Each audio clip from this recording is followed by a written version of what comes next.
Muito bem, irmãos. Vamos para a pregação dessa noite. Nós estamos fazendo a exposição do livro de Apocalipse, certo? E aí nós já fizemos a introdução do livro de Apocalipse e fizemos o prólogo do livro, os 3 primeiros versículos. E hoje eu não estarei pregando em Apocalipse, como de costume. Nós estaremos pregando no livro de Provérbios, capítulo de número 30. Como os irmãos já sabem, todo início de ano eu prego uma mensagem para direcionar o nosso ano, para que o nosso ano seja direcionado pela Sagrada Escritura. E Deus me direcionou a esse capítulo de número 30, Provérbios, capítulo de número 30, versículo de número 8 e 9. Será a porção que estaremos meditando nessa noite.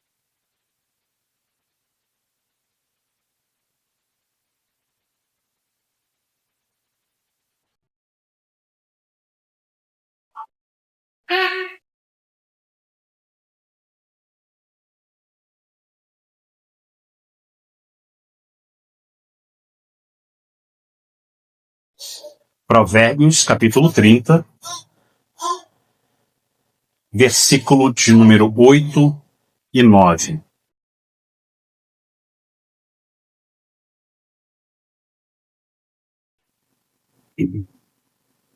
Todos encontraram aí?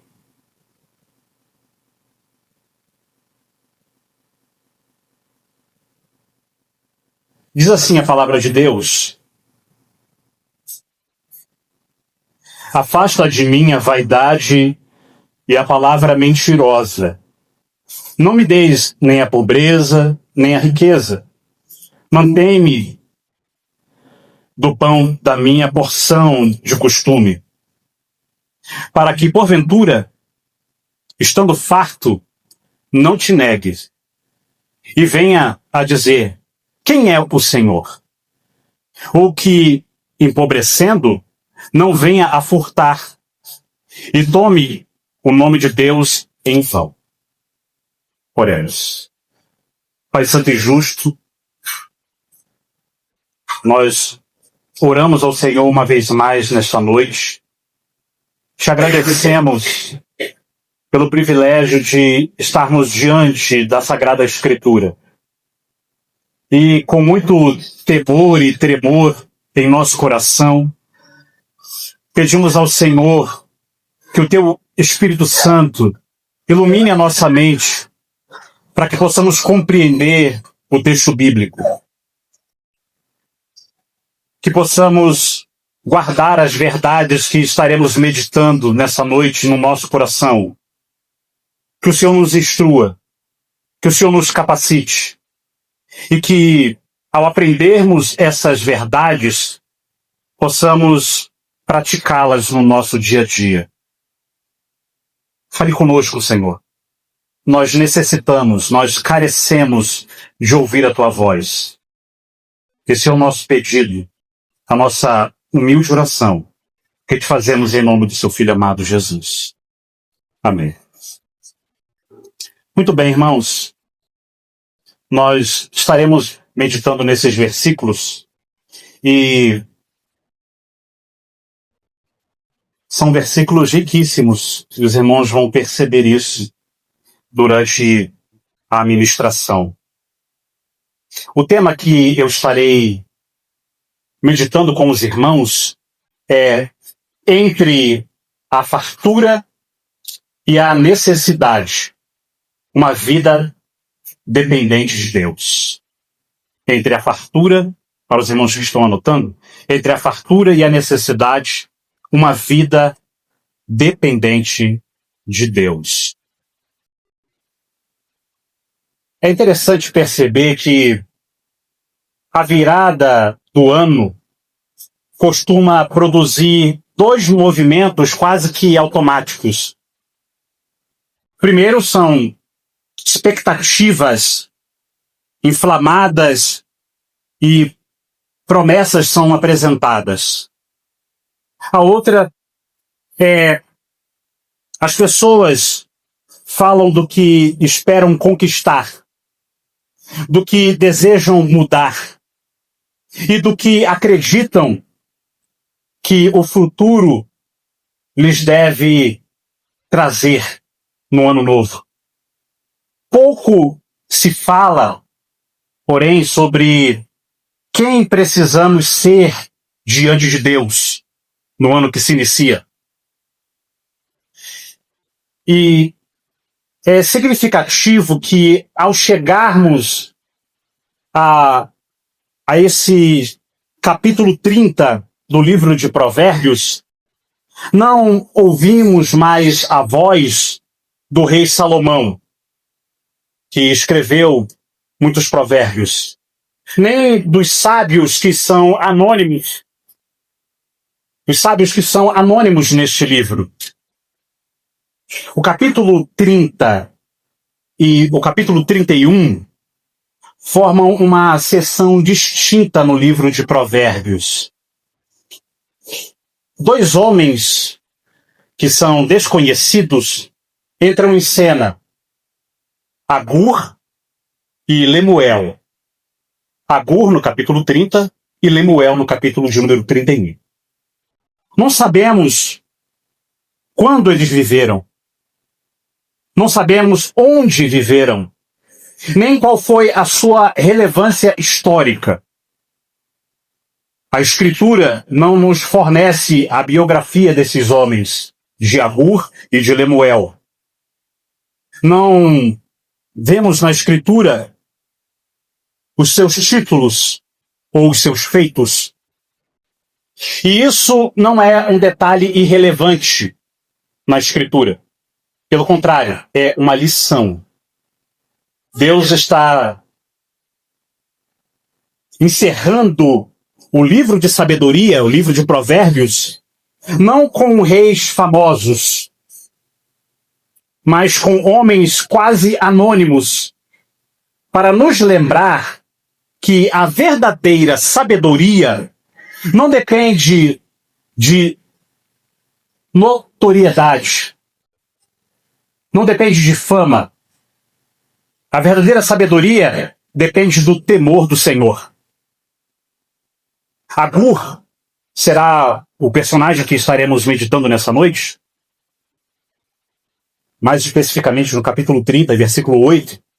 E o seu nome, segundo os comentaristas, significa coletor, ou ainda ajuntador.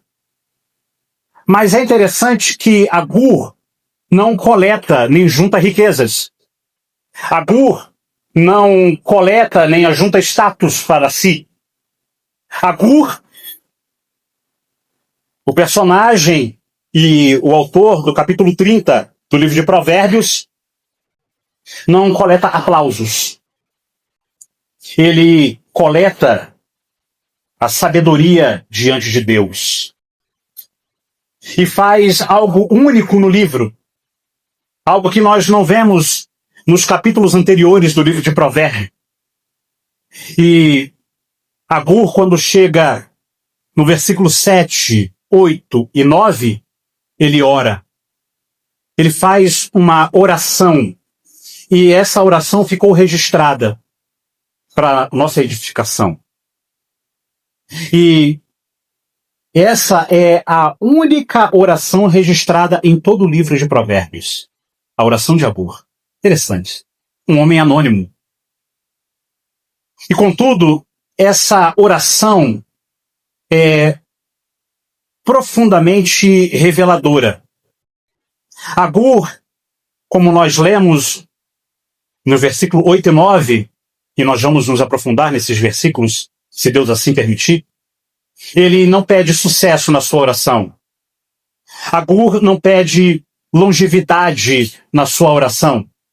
Ele não pede proteção contra todos os males que viriam durante a sua vida. Como nós comumente fazemos nas nossas comemorações de Ano Novo, quando estamos na virada, fazemos orações assim, mas Agur não. Ele ora como alguém que conhece o próprio coração. Ele teme mais o pecado do que o sofrimento. Ele sabe que tanto a fartura quanto a escassez carregam tentações específicas. Ele sabe que o perigo maior não está nas circunstâncias que estão ao nosso redor e que acontecem nas nossas vidas, mas que o maior perigo que nós podemos passar é produzido dentro de nós mesmos, no nosso coração. Por isso, a oração de Agur, em Provérbios, capítulo 30, ecoa o ensino do Senhor Jesus, que seria revelado no Novo Testamento. Um pedido para não ser entregue à tentação, mas para viver com suficiência e para não desonrar o nome de Deus. Esse é o grande objetivo da oração de Agur. É uma oração de alguém que se preocupa mais com a pureza diante de Deus do que com sua posição diante dos homens. Não é por acaso que essa oração funciona como uma transição no livro de Provérbios. Ela fecha a autobiografia de Agur e abre caminho para os seus ditos numéricos. Depois você pode ler em casa e ele começa então a trazer ensinos, que os comentaristas chamam de ditos numéricos. Mas, mais do que isso, a oração de Agur nos ensina como entrar no futuro com sabedoria. Entrar no ano de 2026 com sabedoria das Escrituras. A sabedoria vindo diretamente de Deus. Antes de falar de provisão, Agur fala de caráter. Antes de falar de pão, Agur fala de verdade.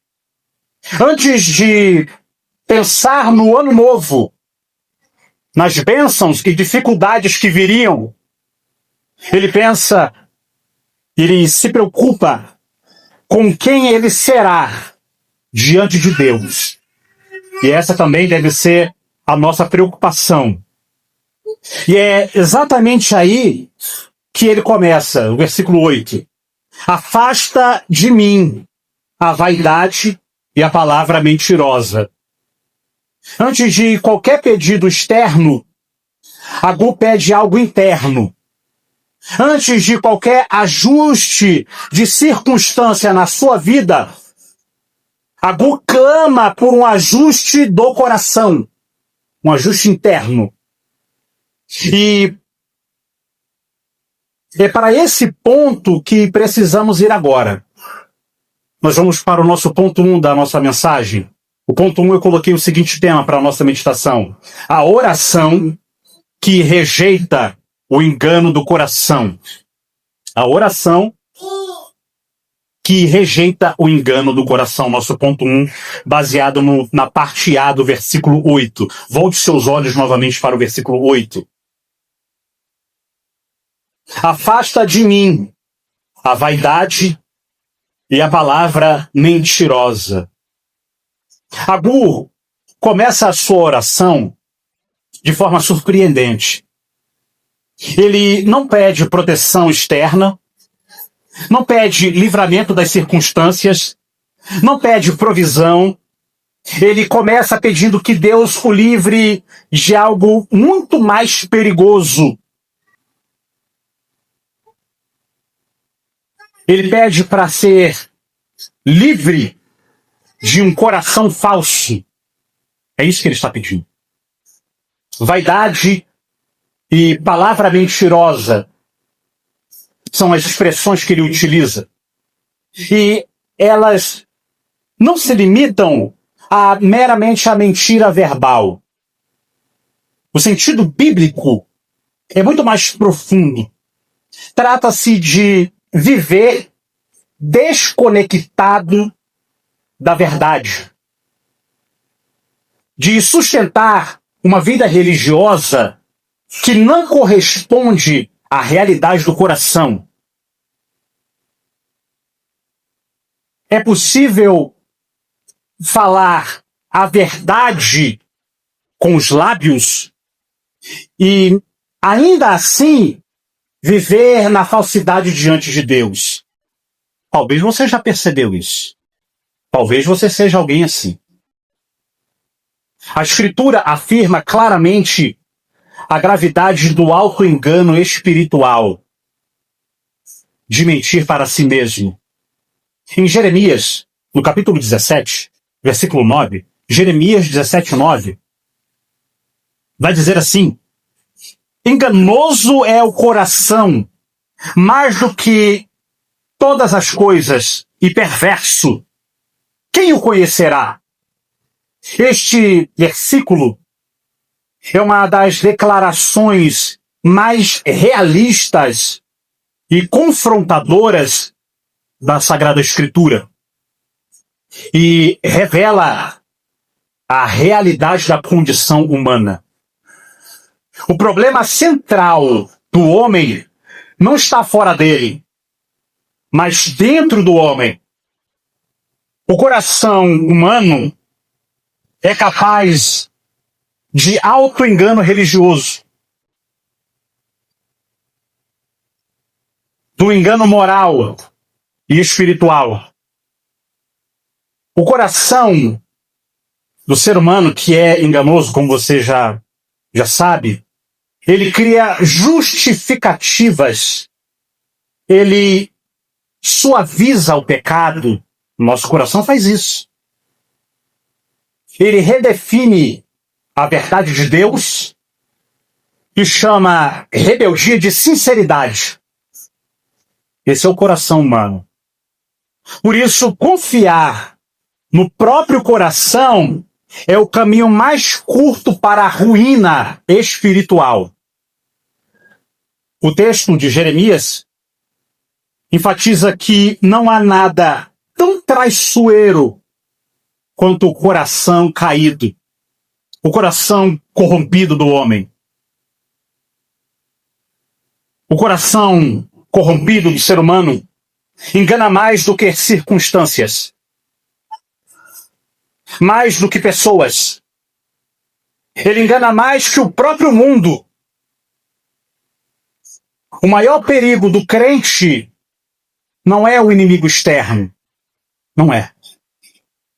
Mas o pecado remanescente que ainda habita no coração. A Escritura destrói a ideia moderna de siga o seu coração. A Escritura destrói essa ideia. E nos chama a algo muito mais seguro. Submeter o coração à Escritura, à palavra de Deus. É assim que nós devemos fazer. A verdadeira piedade, a vida piedosa, começa quando desconfiamos de nós mesmos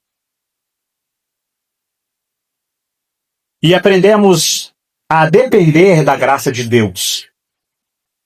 Esse texto de Jeremias, que fala que o nosso coração é enganoso, perverso, nos empurra para Cristo.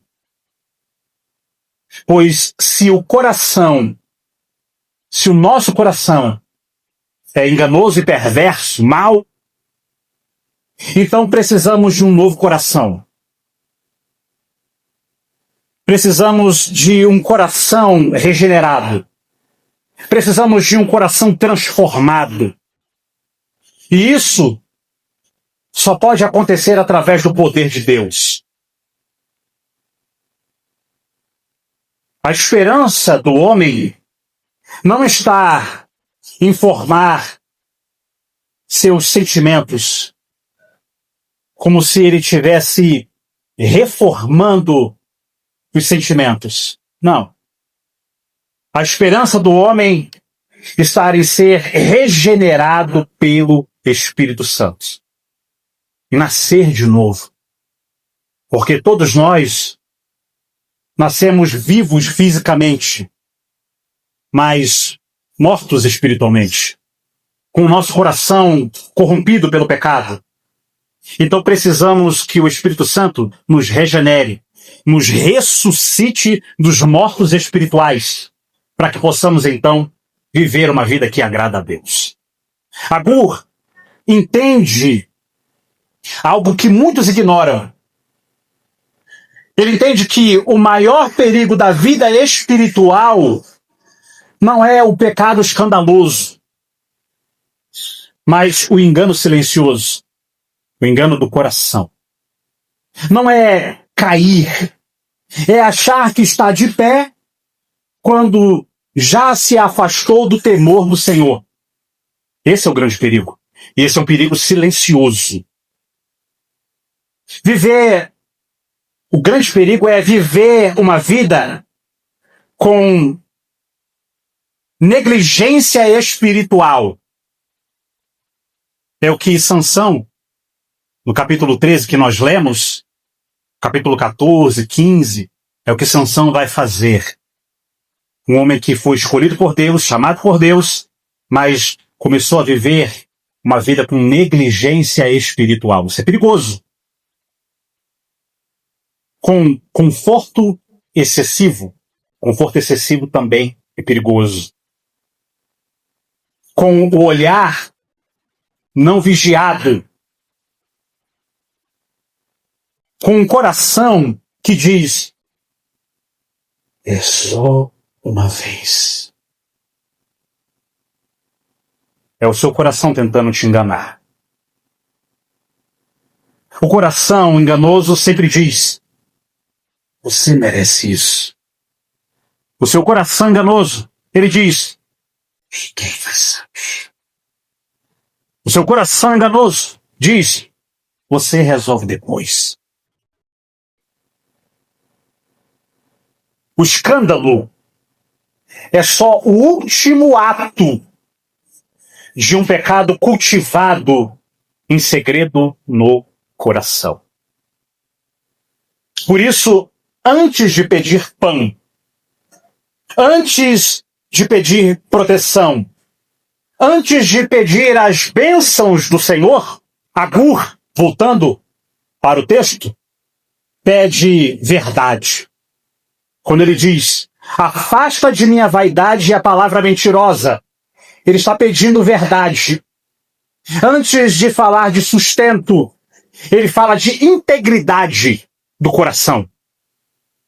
E isso ecoa o clamor que Davi faz no Salmo de número 51, no versículo 6. Salmo 51, versículo 6, Davi diz assim: eis que amas a verdade.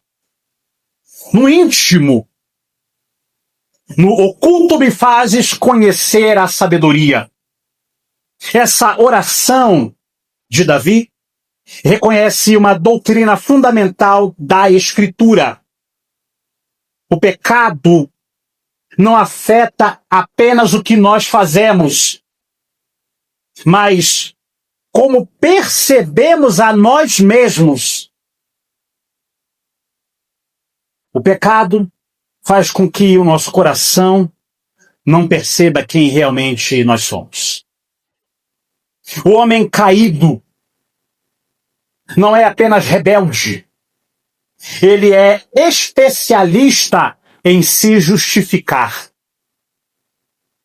Inclusive usando linguagem religiosa, linguagem evangélica.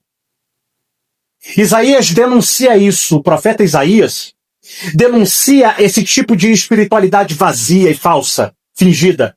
Em Isaías, no capítulo 29, versículo de número 13, Isaías, capítulo 29, 13,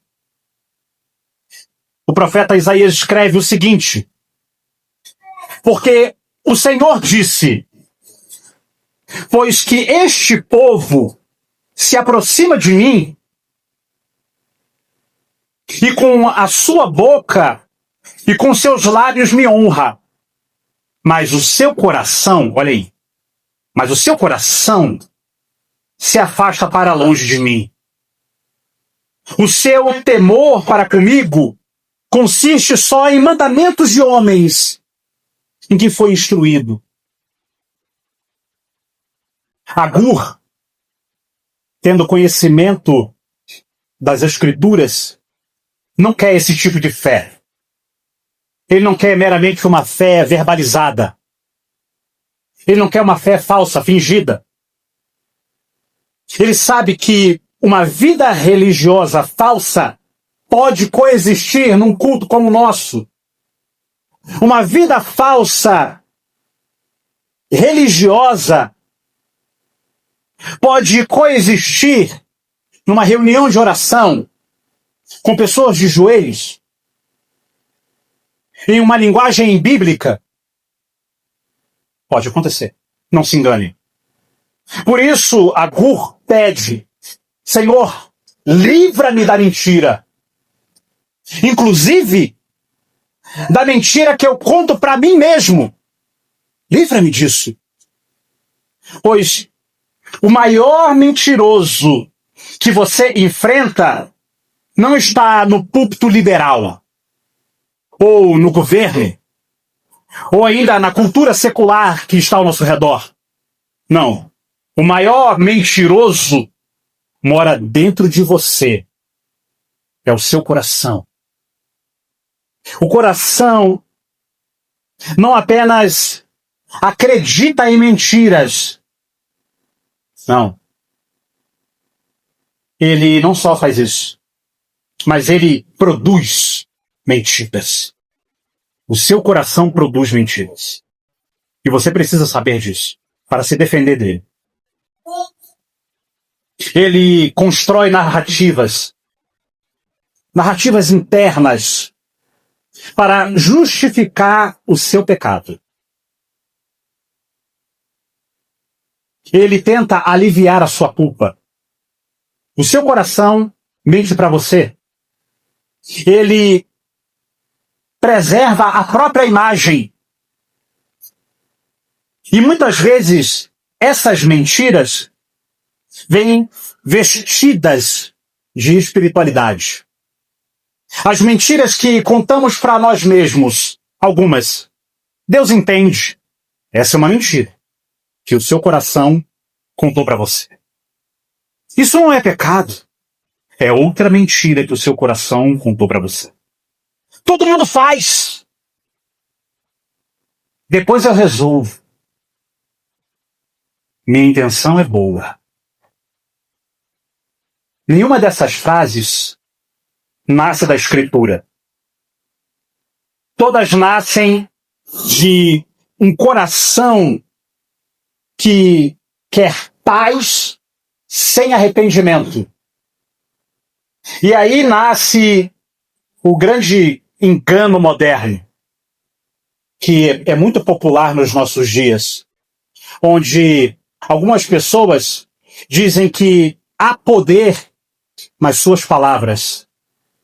Aqui nós entramos num engano do coração, que é um dos enganos mais perigosos no meio evangélico contemporâneo. A ideia de que palavras criam realidades, que declarações movem o céu, que confissões positivas obrigam a Deus, e que o problema da sua vida é que você falou errado. Isso não é fé. Isso é feitiçaria com o vocabulário cristão. Não se engane. Na Bíblia, quem cria a partir das palavras é Deus. Ele diz, haja luz, e a luz se fez. O homem, não. O homem não tem poder nas suas palavras. O homem não decreta. Você não decreta nada. Deus é quem decreta as coisas. O homem suplica. Nós suplicamos a Deus. É o que Agur está fazendo no versículo 8. Afasta de mim a vaidade e a palavra mentirosa. Ele está suplicando a Deus. Quando alguém diz, declare vitória, profetize sobre a sua vida, ou ainda, não diga isso, porque você atrai coisas ruins com as suas palavras, essa pessoa está ensinando uma forma de autossalvação verbal que nós não encontramos na Escritura. Como se o poder estivesse na boca do homem e não na soberania de Deus. Isso alimenta um coração que confia em si mesmo. O coração enganou essa pessoa.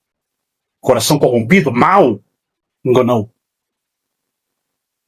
A mentira mais perigosa não é a que você fala para os outros. É a que você aceita como verdade dentro de você, sem nunca levar essa verdade ao crivo das Escrituras. Muitos supostos cristãos pensam, se eu falar com fé, Deus vai fazer. Não. De forma nenhuma. Deus não faz o que você quer. Deus faz o que Ele quer. Quando Ele quer. Como Ele quer. E Ele não depende da sua permissão ou da sua confissão positiva. Ele não depende disso. Alguns que se dizem cristãos dizem, se eu declarar, vai acontecer. Não, não vai. O céu não funciona por decreto humano, mas por graça soberana. Outros dizem, minhas palavras têm poder. Não, não tem. A palavra de Deus tem poder. E nós encontramos isso em Jeremias, capítulo 23, versículo 29. Jeremias 23, 29. Não é a minha palavra como fogo, diz o Senhor, e como um martelo que esmiuça a penha?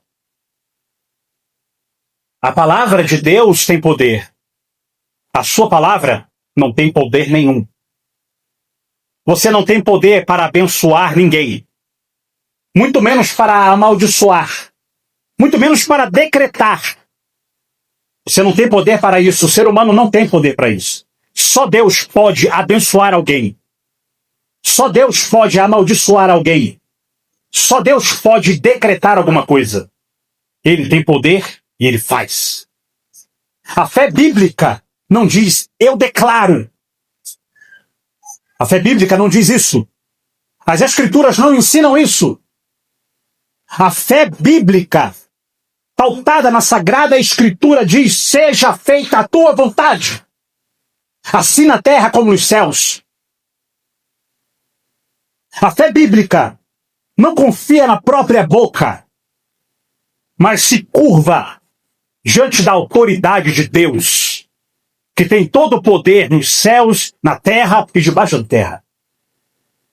Por isso, Agur, com muito entendimento, com piedade e com conhecimento das Escrituras e de quem ele era e de quem Deus é, ele diz, afasta de mim a falsidade e a mentira. Inclusive, a mentira que eu conto para mim mesmo. A mentira que eu repito com linguagem evangélica. A mentira que eu acho que é fé, mas que no fundo é apenas arrogância travestida de espiritualidade. Se você precisa mentir para si mesmo, para ter paz, essa paz não vem de Deus. A paz de Deus não provém da mentira.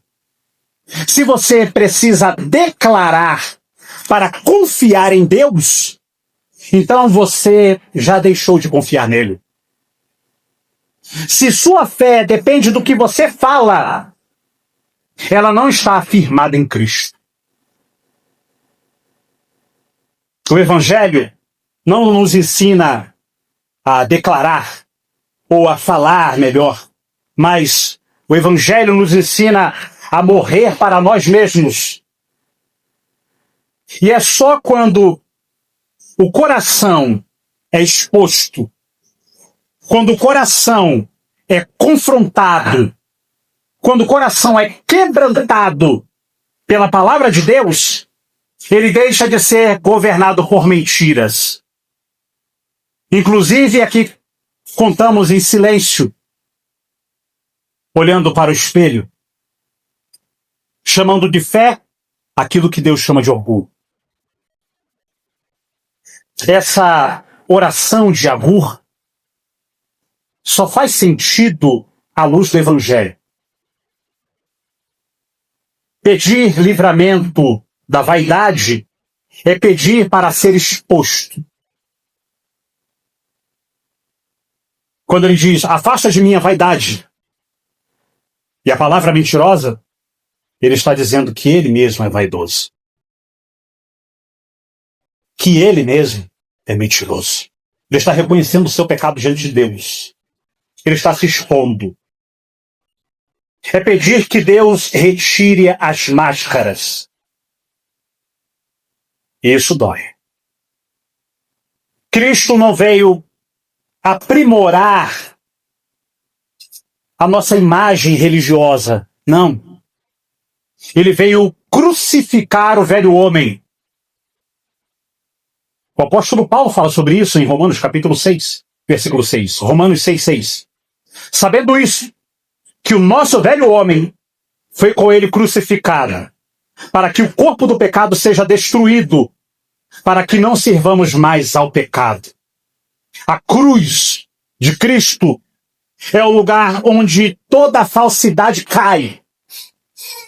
A cruz de Cristo, diante da cruz, não há performance, não há mérito, não há encenação, não há mentiras.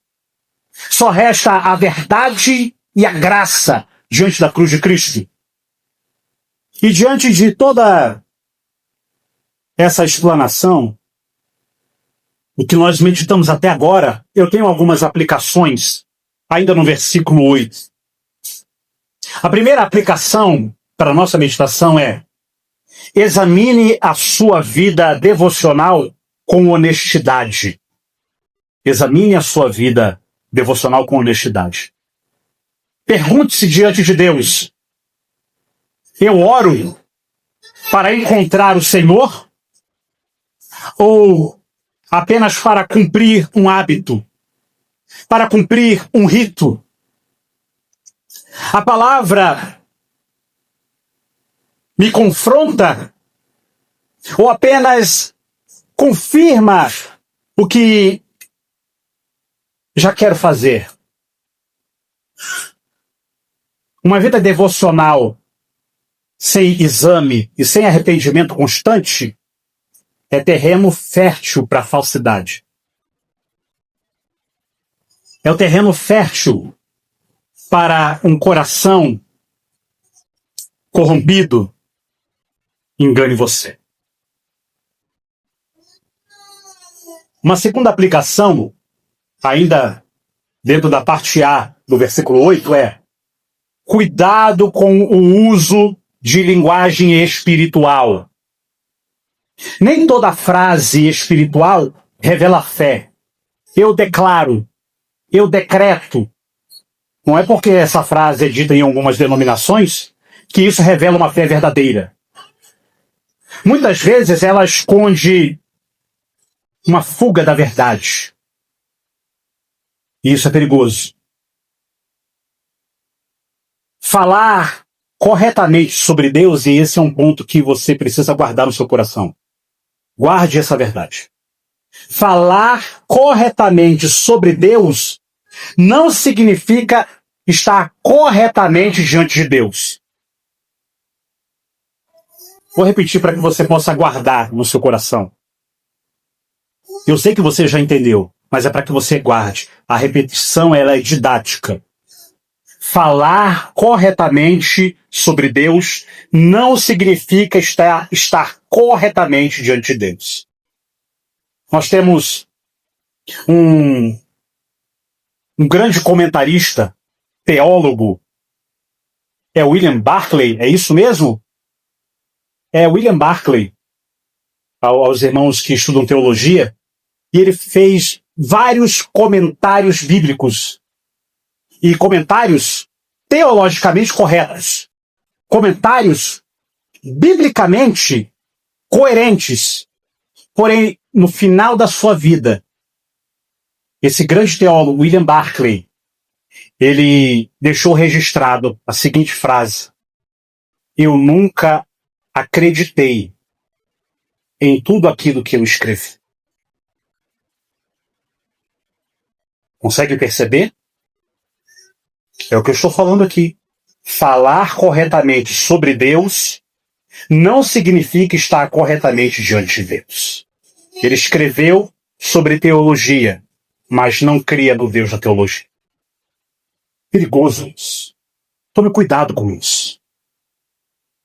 Uma outra aplicação: observe sua reação quando você é corrigido. A Bíblia ensina que a resposta à repreensão revela o coração. Quando nós somos corrigidos, as nossas atitudes vão revelar quem nós somos.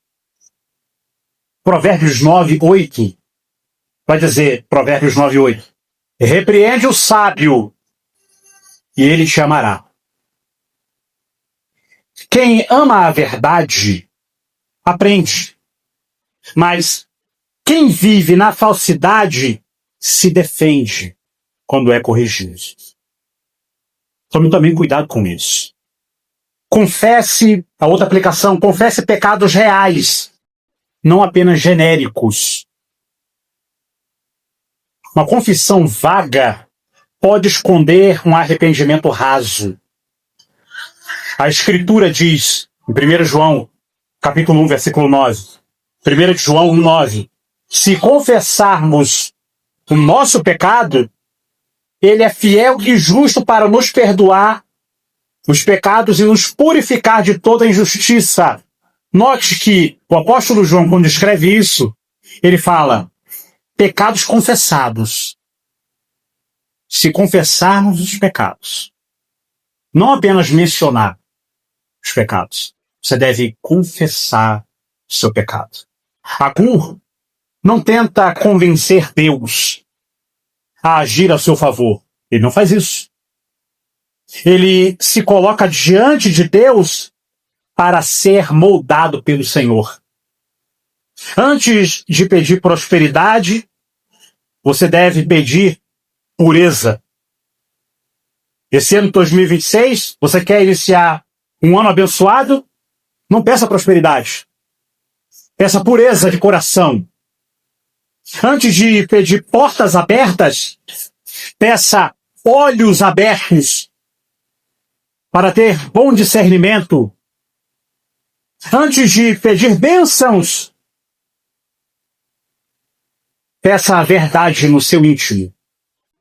Peça a verdade no seu coração. Porque uma vida simples, vivida com um coração verdadeiro diante de Deus, glorifica mais o Senhor do que uma vida cheia de conquistas sustentadas por falsidade espiritual. Que o Senhor nos ensine a orar como Agur, nesse versículo 8. Afasta de mim a vaidade e a palavra mentirosa. E nos conceda graça para viver coram Deo. sem máscaras. Corandeu é uma expressão em latim que significa diante da face de Deus, ou ainda na presença de Deus. Isso é corandê. Significa viver com a consciência de que toda a vida acontece diante de Deus. Não apenas o culto. Quando estamos no culto, estamos na presença de Deus. Mas quando você está em casa, quando você está no trabalho, quando você está na faculdade, você está também na presença de Deus. Não apenas nos momentos espirituais que estamos na presença de Deus, mas em cada pensamento, em cada decisão, em cada palavra, em cada motivação do coração, estamos na presença de Deus. Ele sonda os nossos corações. Nada é neutro. Nada é oculto diante de Deus. Nada é irrelevante. O nosso ponto 2 é baseado na parte B do versículo 8. Não me deis nem a pobreza nem a riquezas. É isso que Agur ora. Essa petição de Agur, ainda no versículo 8, revela uma compreensão profunda da fragilidade espiritual do coração humano. Agur não está pedindo uma vida neutra, ou confortável, ou sem desafios, não é isso. Ele está pedindo proteção contra os extremos. Porque ele sabe que tanto a escassez quanto a abundância, a fartura, podem se tornar instrumentos de queda espiritual. Saiba isso. Aprenda isso. Tanto a fartura quanto a escassez, a pobreza, podem ser instrumentos de queda espiritual. Aqui, no versículo 8, a parte B do versículo, Agur confronta duas lições comuns. A ideia de que a riqueza é sinal automático da bênção de Deus. E a ideia de que a pobreza, por si só, produz virtude. A Bíblia não ensina nenhuma dessas coisas. A riqueza, ela pode se tornar uma provação espiritual. Agur entende que a riqueza não é espiritualmente neutra. Ela carrega perigos reais. O problema não é possuir bens, não é isso. Mas o problema é o coração que passa a confiar nos bens. Esse é o problema. A Escritura adverte com clareza. Em Deuteronômio, capítulo 8, versículo 17, Deuteronômio 8, 17, está escrito a seguinte escritura: e digas no teu coração, a minha força e o poder do meu braço me adquiriram essa riqueza. A riqueza facilmente produz ilusão da autossuficiência. Eu tenho isso, eu tenho aquilo, eu sou autossuficiente. Meu braço, a minha inteligência. O homem começa a viver como se não dependesse mais de Deus. Isso é perigoso. Ele passa a não orar mais como antes. Não clama como antes. Não treme diante de Deus como antes. E Jesus fez uma advertência severa quanto a isso. Em Mateus 19, 24, ele disse o seguinte: e outra vez vos digo, que é mais fácil passar um camelo pelo fundo de uma agulha do que entrar um rico no reino de Deus. É importante que você entenda que Cristo não está aqui condenando a riqueza em si, não é isso. Mas ele está denunciando o poder que a riqueza exerce sobre o coração. Lembre-se que o seu coração foi corrompido pelo pecado. E que o seu coração é enganoso. Ele mente para você. A riqueza promete segurança, mas rouba a dependência de Deus. Promete conforto, mas enfraquece o temor do Senhor. É isso que a riqueza faz. Por isso nós devemos tomar cuidado com ela. Devemos submeter toda a riqueza que nós temos a Deus. E o nosso coração também. A pobreza também é uma provação espiritual. Agur também não idealiza a pobreza, como se o pobre fosse espiritualmente blindado, já que a riqueza, ela pode ser uma provação espiritual, então o pobre não passa por isso. Não, não é assim. A pobreza também pode ser uma grande provação espiritual. Agur reconhece que a escassez prolongada pode empurrar o homem ao desespero, à amargura e até ao pecado. O próprio texto explica isso. Volte seus olhos para o versículo 9. Provérbios 30, versículo 9. O texto vai dizer: para que porventura, estando farto, não te negue, e venha a dizer, quem é o Senhor? Ou que, empobrecendo, não venha a furtar, e tome o nome de Deus em vão. A pobreza pode gerar revolta contra Deus. A pobreza pode gerar inveja. A pobreza pode gerar justificativas para o pecado. Eu roubei porque eu estava com fome. A pobreza pode fazer isso. Agur não está dizendo que todo pobre furtará. Não é isso que ele está dizendo. Mas ele reconhece que a pressão da necessidade pode expor fraquezas reais do coração humano. Ao pedir para não viver nem a pobreza extrema, nem a riqueza excessiva, Agur está pedindo uma vida de dependência constante de Deus. É isso que ele está pedindo. Ele deseja aquilo que mantém o coração vigilante. Ele está pedindo que aquilo que mantém o coração dele em humildade diante de Deus.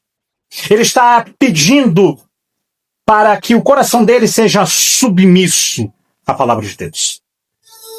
O apóstolo Paulo, escrevendo aos Filipenses, ele expressa esse mesmo equilíbrio espiritual. Em Filipenses capítulo 4, versículo 12, Filipenses 4:12, o apóstolo Paulo escreve o seguinte: sei estar abatido e sei também ter abundância. Em toda a maneira, em todas as coisas estou instruído, tanto a ter fartura como a ter fome, tanto a ter abundância como a padecer necessidade. A maturidade cristã não está na condição financeira do homem, mas na estabilidade espiritual diante de qualquer condição, seja fartura ou seja escassez. Esse pedido de Agur, no versículo de número 8, a parte B do versículo, não me deis nem a pobreza nem a riqueza, mantém-me do pão da minha porção de costume, revela uma compreensão saudável da providência divina. Agur confia que Deus sabe exatamente o que cada servo pode suportar, sem perder a espiritualidade, sem perder a fé em Deus.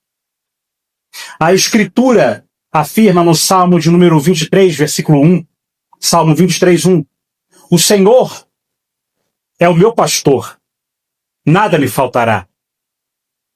Nada me faltará aqui não significa nada me faltará daquilo que eu desejo, não é isso. Não é isso. Mas nada me faltará do que Deus sabe que eu preciso para glorificá-lo. Isso não vai faltar. E eu tenho aplicações para a nossa meditação aqui. Ainda temos alguns minutinhos, né? Tá em cima, né? Bom, a nossa primeira aplicação é: examine onde está a sua segurança. Pergunte-se com honestidade. São perguntas sinceras que você deve fazer a si mesmo. Se a minha renda fosse reduzida, a minha fé permaneceria firme? Se você ficasse pobre da noite para o dia, você manteria a mesma fé em Deus? Se meus recursos aumentassem, minha vida de oração, meu devocional, minha leitura da Escritura, minha assiduidade nos cultos para adorar ao Senhor, permaneceria a mesma? São indagações que você deve fazer ao seu coração, a si mesmo. Em Mateus, no capítulo 6, versículo 21, está escrito a seguinte escritura, Mateus 6, 21. Porque onde estiver o vosso tesouro, aí estará também o vosso coração.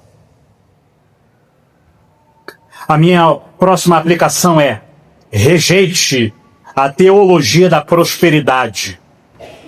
A Bíblia não ensina que fidelidade garante riqueza. Se você for fiel a Deus, você vai ser rico. A Bíblia não ensina isso. Nem que pobreza é sinal de falta de fé. Se você não é rico, não tem posses, não tem casa própria, então quer dizer que você não tem fé em Deus. A Bíblia não ensina isso. O que a Bíblia ensina é o que nós encontramos em 1 Timóteo, capítulo 6, 8. 1 Timóteo 6, 8. Tendo, porém, sustento e com que nos cobrirmos, estejamos com isso contentes. É isso que a Escritura nos ensina. Uma outra aplicação é: aprenda a agradecer em qualquer cenário de escassez ou de fartura. Aprenda a ser grato a Deus. A gratidão é um termômetro espiritual. Aprenda isso. Em 1 Tessalonicenses 5,18, 1 Tessalonicenses 5,18, o apóstolo Paulo ensina sobre isso. Ele diz o seguinte: em tudo dai graças, porque esta é a vontade de Deus em Cristo Jesus para convosco. Em tudo dai graças, na fartura, mas também na escassez, na saúde, mas também na doença. Você deve dar graças a Deus em todas as circunstâncias. Essa é a vontade de Deus para vós. Agur não pede confortos, pede preservação espiritual. Eu acho que é isso que nós devemos pedir a Deus nesse ano que se inicia. Nós estamos ainda no primeiro mês do ano. Devemos pedir a Deus preservação espiritual. Agur não pede prosperidade, pede equilíbrio diante de Deus. Uma vida equilibrada, uma vida pautada na Escritura, uma vida que realmente glorifica a Deus. O Agur faz isso porque ele sabe que o maior desastre da vida não é perder bens, mas perder o temor do Senhor. Esse é o maior desastre que pode acontecer na sua vida. Que Deus nos conceda a sabedoria para viver com pouco sem murmurar e com muito sem nos esquecer de Deus. E que possamos orar com honestidade, como Agur orou. Não me deis nem a riqueza, nem a pobreza, nem a riqueza. Não para a nossa comodidade, mas para a glória do nome do Senhor. E aí a gente vai para a nossa conclusão e a gente encerra.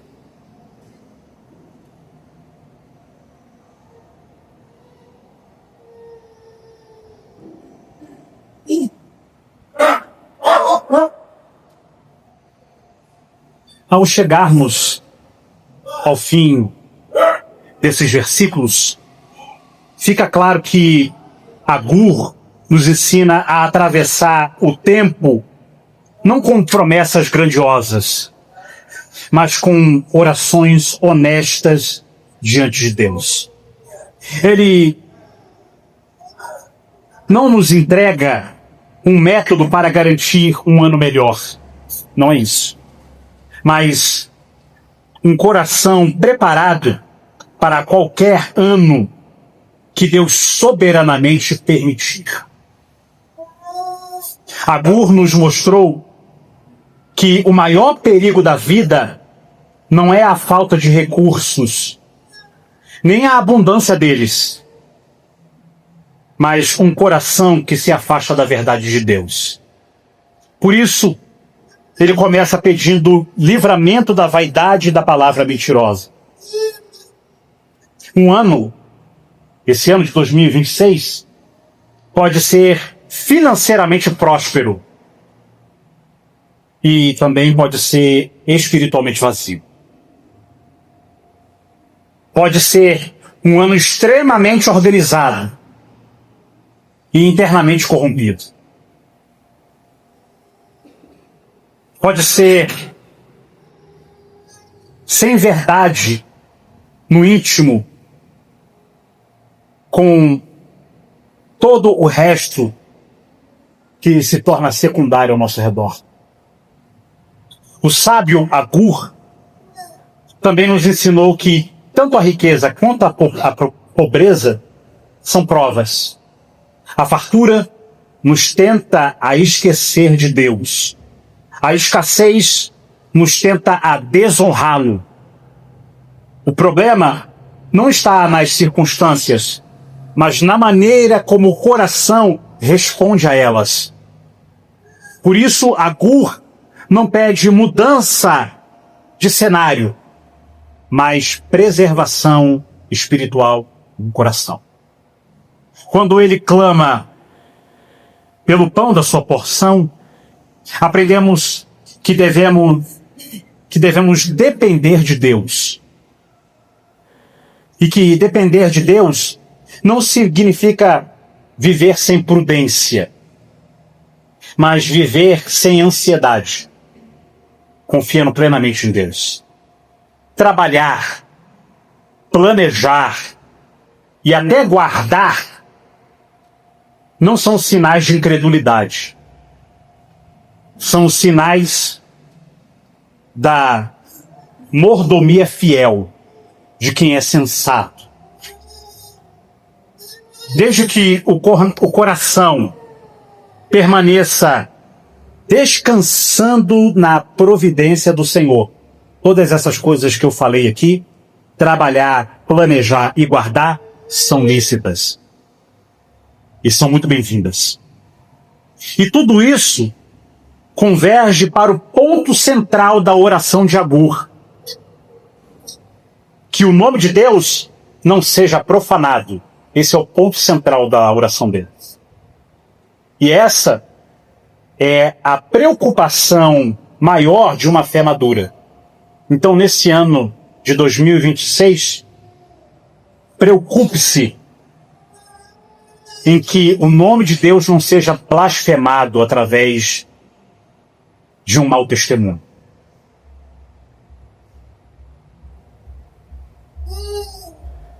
nós devemos pensar da seguinte forma: não é como será o meu ano de 2026, mas como o nome do Senhor será visto por meio da minha vida nesse ano de 2026. Essa é a pergunta que nós deve nos acompanhar em cada decisão, em cada escolha, em cada resposta que daremos às circunstâncias que ainda não conhecemos e que vão acontecer em 2026. Ao iniciar um novo ano, talvez não saibamos o que virá. Se virá escassez ou se virá fartura. Mas sabemos quem governa o tempo é Deus. Sabemos que o Senhor permanece fiel. Sabemos que a sua graça é suficiente. E sabemos que em Cristo temos perdão quando falhamos e força para continuar quando somos provados. Que entremos neste ano de 2026 não declarando vitórias, mas submetendo o coração à palavra de Deus. Não confiando em palavras, mas na providência. Não pedindo controle do futuro, mas na fidelidade no presente. Que a oração de Agur se torne a nossa oração.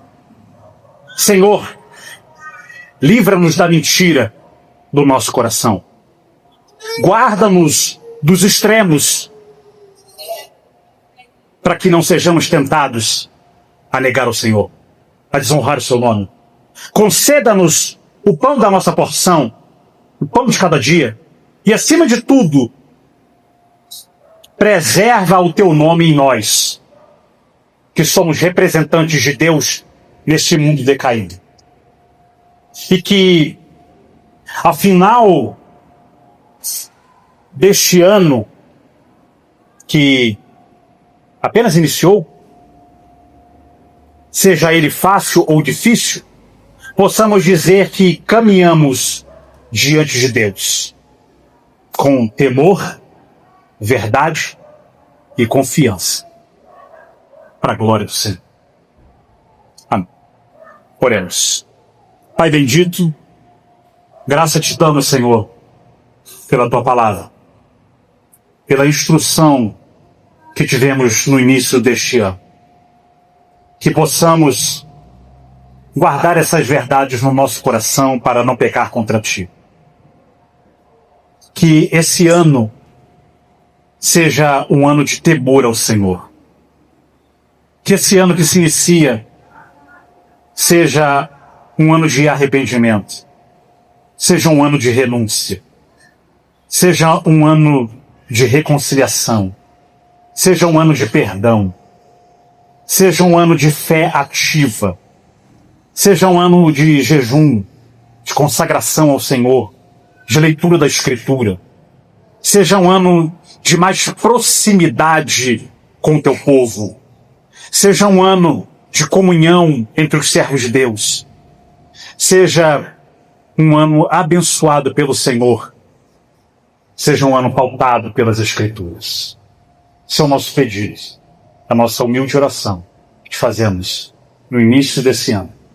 Em nome do seu Filho amado Jesus. Amém.